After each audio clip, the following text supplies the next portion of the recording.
my name is Gooch, and tonight we are going to be closing our series on the letters to the 7 churches of Revelation. So this is the 7th church. This is also April 7th. We had some 7-Up for snack tonight, and we also had 7 different varieties of cookies just for fun. Shout out to our hospitality committee for making that happen and coordinating all that. But very excited. That is a great shout out there. All right, but tonight I'm just going to start off by recapping the past 6 weeks. So maybe this is your first time here, and maybe you missed a couple of weeks. So we're just going to recap the past 6 churches, just to make sure we're all on the same page. The first church that we talked about was Ephesus. Now this is the church that forgot their first love, Jesus. So they were persevering, they were working hard, but it wasn't motivated by a love for the Lord. Church number 2 was Smyrna. This is actually one of the 2 churches that didn't have anything negative said against them. They only had positive things. And they were given encouragement to remain faithful during times of suffering and persecution. And then we have Pergamum. Pergamum, man, there was a lot going on there. They were surrounded by Satan worshipers. They were literally known as the city where Satan has his throne. And they were turning to false prophets. There was a lot going on there. And then number 4 was Thyatira. And unfortunately, Thyatira, they tolerated sexual immorality. Church number 5 was Sardis. And they were known for being alive and active, but yet they were spiritually dead. And church number 6 was Philadelphia. Somebody say, go Birds. Go Birds! Philadelphia was the other church that didn't have any negative things said against them, only positive things, and they were given encouragement to remain faithful, especially being promised protection from future trials. So those were the past 6 weeks, the past 6 churches. Tonight we are on church number 7. This is Laodicea, and this is the lukewarm church. So you know that hot and cold game that we just played? That's going to come into play a little bit later on, so remember that. But go ahead and turn in your Bibles, or if you don't have a Bible, that's okay. You can just look up at the screen. We're going to be in Revelation 3, and we're going to start in verse 14. So Revelation 3, starting in verse 14. Here we go. Write this letter to the angel of the church in Laodicea. This is the message from the one who is the Amen, the faithful and true witness, the beginning of God's new creation. I know all the things you do, that you are neither hot nor cold. I wish that you were one or the other. But since you are like lukewarm water, neither hot nor cold, I will spit you out of my mouth. Man, there is a lot happening in this passage. But let's just back up a little bit. When it says the angel of the church, all these letters are written to the angels of the churches. And some people think that that's a literal angel. And other biblical scholars have just interpreted that to mean the elders or the pastors of these churches. Because if you look at the Greek word for angel, it actually translates messenger in this. So these are the letters to the pastors and elders of these churches. When it's talking about the Amen, the faithful and true witness, that's Jesus. So these are all Jesus' words that he's saying to all these different churches. So we're talking to the church in Laodicea right now. Now let's talk about this concept of being hot and cold for a little bit. Laodicea was a city that had some polluted water. So much so that they needed to pull in water from other sources through aqueducts. So they would get their hot water from Hierapolis, which was like 6 miles away. And then they would get their cold water from a place 10 miles away in Colossae. And so by the time the water actually reached the city, it was neither hot nor cold, it was lukewarm. And lukewarm water is pretty disgusting. Any of you guys ever come in from working out and you want like a refreshing ice cold glass of water and it's like room temperature and it's gross? Or you're outside and you're like skiing and it's cold out and you come in and you want a glass of hot chocolate and it's like room temperature and it's gross? Lukewarm water is disgusting. So much so that you want to spit it out of your mouth, just like it says here in this passage. And Jesus is comparing this to the spiritual state of Laodicea. He's saying, you guys are spiritually lukewarm. You're not full of passion, zeal, on fire for the Lord. You're not also completely rejecting him either. You're kind of in the middle. You're lukewarm. You're indifferent. Their indifference led to idleness. They were stagnant. And there's actually another interpretation that I do want to mention. Some people think that hot and cold could both be good. Hear me out on this. Hot water is good for things like tea or taking a shower, and cold water is refreshing. But lukewarm water, that's good for nothing. There's nothing good about that, okay? So no matter how you're interpreting this, the lukewarm is bad. There's nothing good about it. If you think back to that hot and cold game that we just played right now, notice how when you guys were giving clues, none of you guys said, oh, you're lukewarm. Why? Because it's not helpful. It would have been better for you to have said cold, because then at least it would have given you something to go off of. And so the church here in Laodicea, they were lukewarm. They were spiritually lukewarm because they believed that they had everything they needed. They were self-sufficient. They don't need a thing. They didn't even need God, right? Or so they thought. So let's take a look at verse 17 here. Verse 17, it says, you say I am rich. I have everything I want. I don't need a thing. Guys, this is when we have to be careful. When we start to get comfortable, when we start to get pretty confident in, oh, I don't need anybody. I don't need God. That's when we got to be careful. Because it's very easy for pride to take over. When you think back to all the times that you're the closest with the Lord, a lot of times it's when you're going through challenges. It's not usually when everything's great. Because when everything is great, we start to realize, oh, I don't need to rely on anybody else. I don't need anyone else's help. I got it all under control. I don't even need God. Blessing blinds. I'm going to say that again. Blessing blinds, okay? Because it can easily make us forget about God and forget about our dependence on Him. That's exactly what was happening here in this church. Here in this church in Laodicea, they were putting their trust in a lot of earthly things. But we need to be all in. We can't be lukewarm.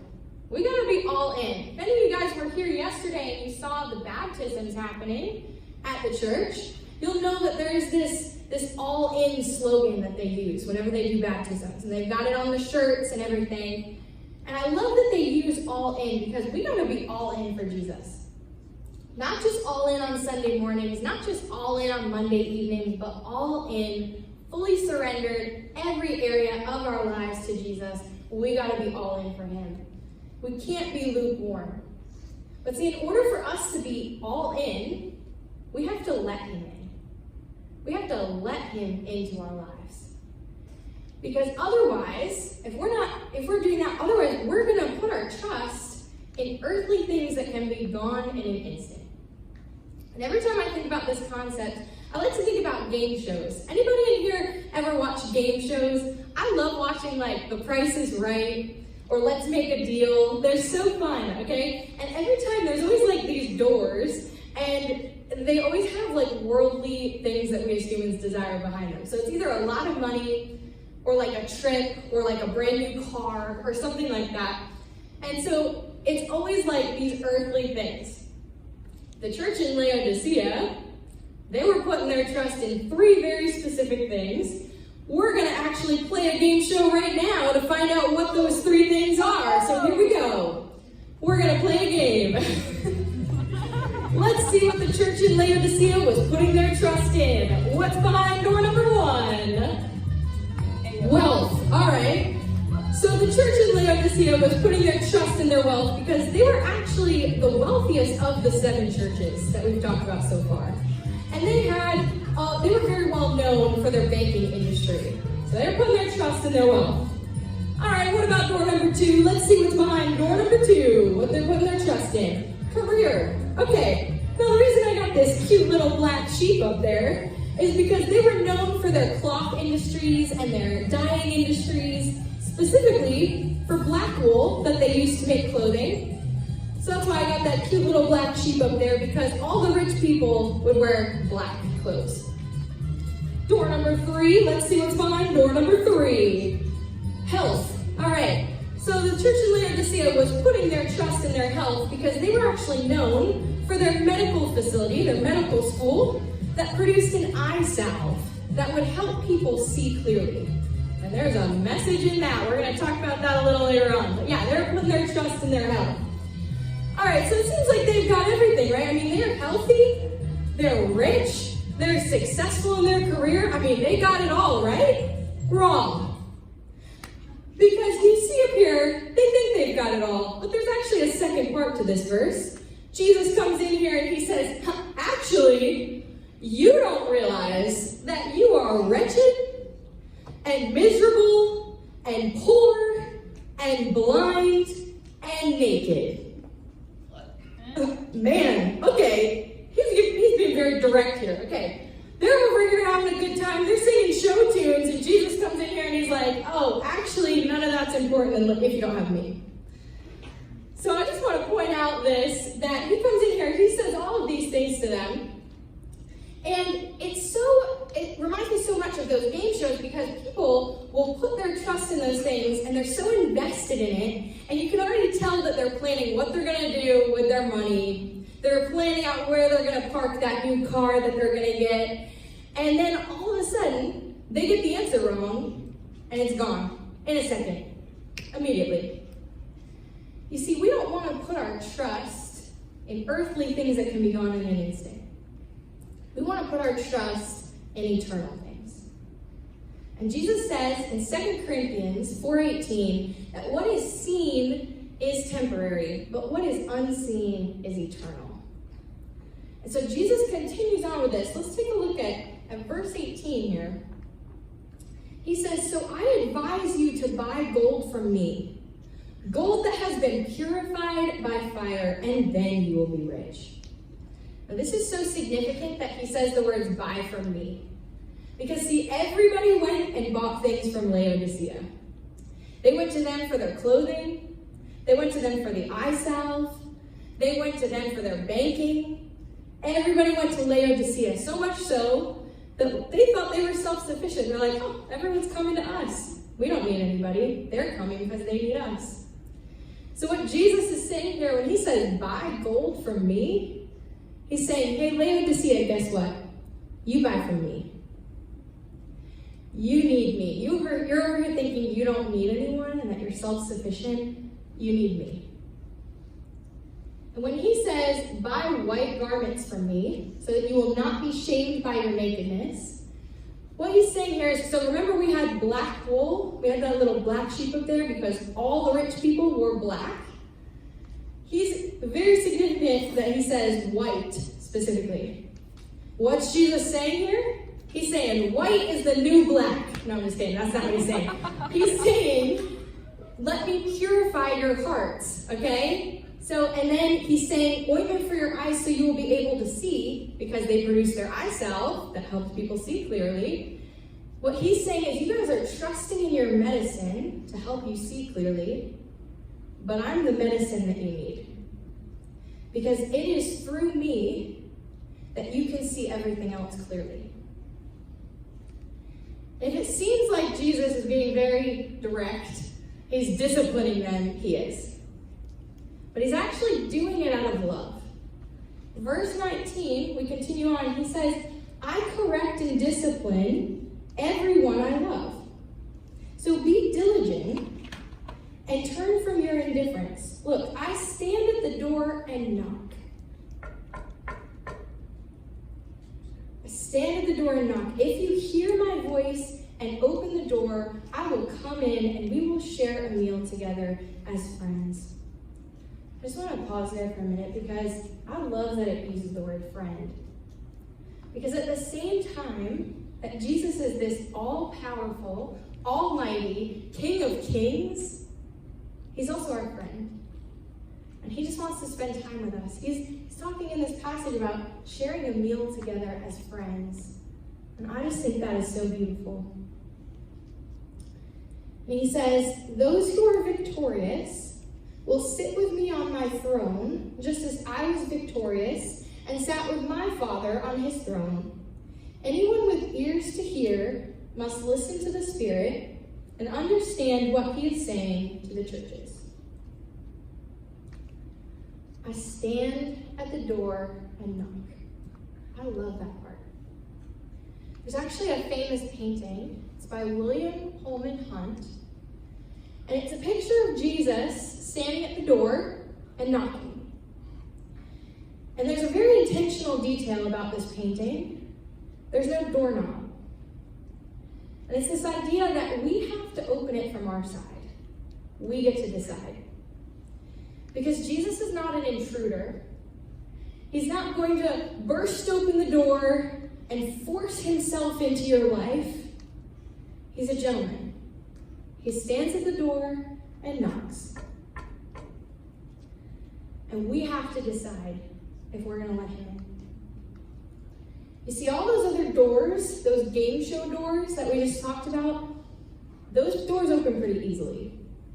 It is easy for us to let those things in. But this door, the door to our hearts, we have to be intentional about that. We have to decide if we're going to open the door to him. You see, the church in Laodicea learned a very powerful lesson. That you can be rich, you can be healthy, and you can be successful, and you can still be locked out. I'm going to say that again. You can be rich, you can be healthy, and you can be successful, and you can still be locked out. See, now is the time when we get to make the decision if we're going to let him into our lives. And this is not a decision where we should be lukewarm. This is a decision where we need to be all in. We need to be all in. But in order for us to be all in, we have to let him in. That's the question that I have for you tonight. Will you let him in? See, the church in Laodicea was trusting in all these other things, and they were trusting in their wealth. And see, it's not a sin to be wealthy and to be rich unless it causes you to be spiritually poor, like it did with them.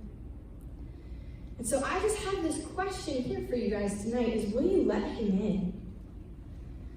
Not will you let him in only on Sunday mornings or Monday evenings, but will you let him into every area of your life, every day of the week, fully surrender every area? So when it comes to your schedule and you're planning out where to spend your time, will you let him in? When it comes to your budget and you're planning out your finances, will you let him in? When it comes to your career, will you let him in? When it comes to your relationship, will you let him in? When you're looking back on your past, you're looking back in regret, will you let him in to forgive you? When you're in an argument and pride is taking over because you just want to win that argument, will you let him into it? And when it comes to that addiction that you say is healed but just keeps coming back in your life, will you let him in to heal it? See, we get to decide. We get to decide if we're going to let him into our hearts. And this is not a decision where we should be lukewarm. This is a decision where we have to be all in. We have to be all in for Jesus. But in order for us to be all in, we have to let him in. So that's the question I want to leave you here with tonight.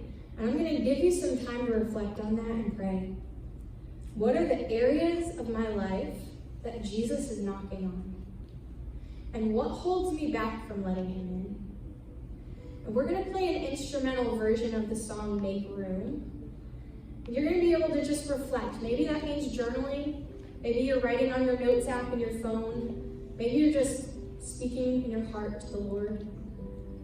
But take this time, just reflect and pray on what are the areas of your life that you need to let him into, and what holds you back from letting him in. Because in order for us to be all in, we have to let him in.